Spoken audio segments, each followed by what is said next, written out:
प्रणधार श्री सुंदर साथ जी। मैं 1988 में फरवरी मास में रतनपुरी आश्रम आया। इसके पहले लखनऊ में जो 5वां शिविर लगा था जागनी अभियान का, उसकी समाप्ति के पश्चात सरकार श्री के निर्देश पर मैं रतनपुरी आश्रम आया था। सरकार श्री ने कहा था कि मैं आपको वेद से ही समझाऊंगा। रतनपुरी आने पर मुझे ऐसा अनुभव हुआ कि सरकार श्री के हृदय में महाराज श्री रामरतन दास जी के चरण कमल पड़े हैं, तो मेरे हृदय में श्रद्धा बढ़ती गई और उनके चरणों की छत्र छाया में मुझे वाणी वितक का पूर्ण ज्ञान प्राप्त हुआ। सरकार श्री शिक्षा के प्रबल समर्थक थे। रतनपुरी ग्राम में कोई शिक्षा की व्यवस्था नहीं थी, इसलिए सरकार श्री ने सबसे पहले वहाँ विद्यालय की स्थापना की। आज सौभाग्य है रतनपुरी ग्राम का कि वहाँ प्राथमिक कक्षा से लेकर माध्यमिक कक्षा इंटर कॉलेज तक कक्षाएं चलती हैं। पहली से लेकर 12वीं तक का विद्यालय स्थापित है। इसमें सरकार श्री का अथक योगदान रहा। ग्राम के पढ़े हुए बच्चे कई बड़े बड़े पदों पर आज पहुंच गए हैं। देखा जाए तो एक मेरी दृष्टि में कहावत कही जाएगी कि जिसने सरकार श्री की परीक्षा पास कर ली वो संसार में कहीं हार नहीं सकता। कोई भी स्वयंसेवक जो सरकार श्री की छत्र छाया में रह गया, वो संसार में कहीं भी जाएगा प्रथम पंक्ति में ही बैठेगा। और जिसने कोई विद्वान हो, कोई भी हो, जो उनकी परीक्षा में उत्तीर्ण हो गया, उसको भी संसार में कोई हार का मुंह नहीं चखा सकता। तो सरकार श्री ने एक कसौटी पर सबको खरा सिद्ध करना सिखाया।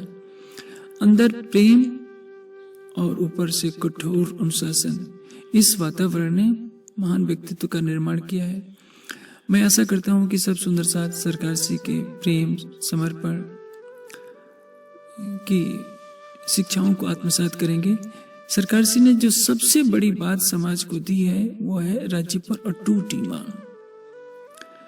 सरकार श्री के चरणों में जो भी सुंदर साथ आए, भले उनसे और चूक हो जाती हो, लेकिन उनकी आस्था कोई टिका नहीं सकता। आज सनातन के नाम पर प्रेमी समाज में यही शिक्षा दी जाती है कि जब इस माया के संसार में आए हैं तो सबको खुश रखना जरूरी है। देवी देवताओं को भी प्रणाम कर, मूर्तियों को प्रणाम करने में कोई दोष थोड़े है।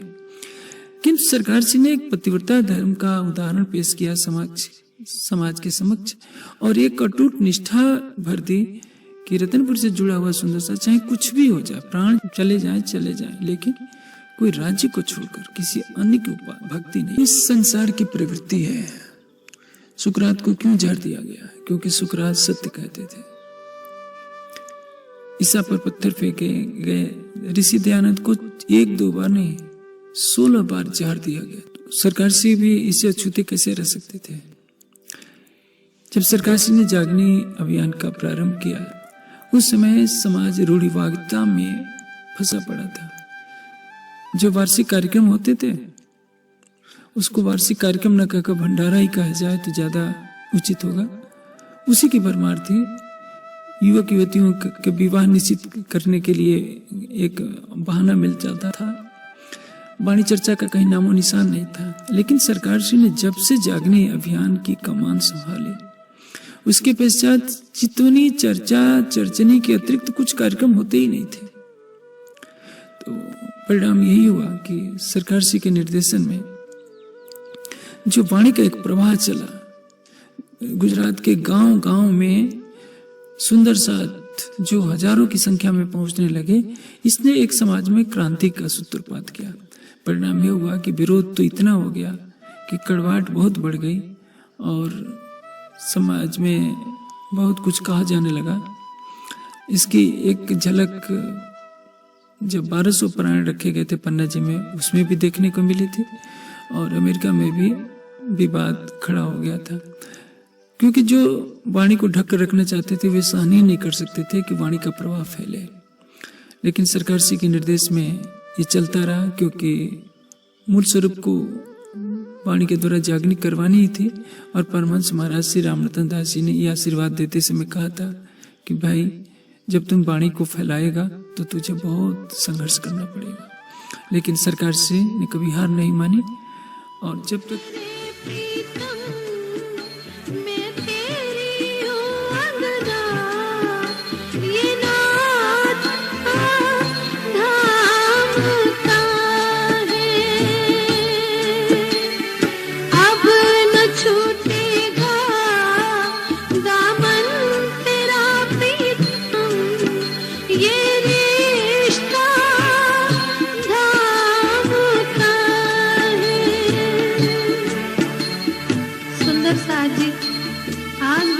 सरकार चले गए होंगे, उन्हीं के चले गए होंगे, लेकिन वो सरकार श्री जिनको वो दिल से चाहते हैं और वो जो उनको दिल से चाहते हैं, वो आज भी पहले उनको यहाँ हाजिर करके बैठते हैं कि आइए मेरे सरकार, आओ ना मैं आपको रिझाऊं।